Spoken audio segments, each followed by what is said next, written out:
یک آدم سوال میدهد که من در زپرفکه کار میکنم میگد.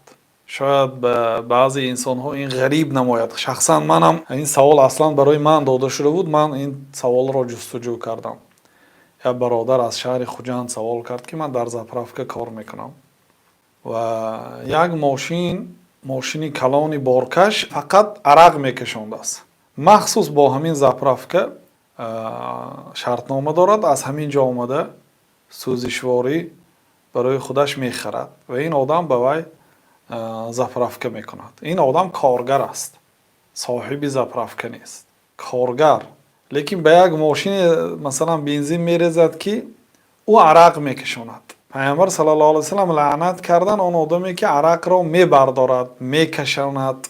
لیکن من هم میدرایم. گفته سوال داد. اصلا یک آدم برای او آمده انکار کرده است. ببینید مسلمان های هستند مثلا که از احکام شریعت با خبر هستند که در این زپرفکه کار نکن، تو به مردم یعنی بنزین میفروشی و آنها با این بنزینی که تو میفروشی عرق میکشونند. سبحان الله. واقعا پیش از آن که به این سوال جواب دهم واقعا وزنین است. لیکن وقتی که فتواها را دیدم گفتن که نکند، یعنی من به تو زپرفکه نمیکنم گوید. گفتن عجیب. واقعا در این زمانه حلال و پاک خوردن، حلال زندگی کردن خیلی دشوار است برادران.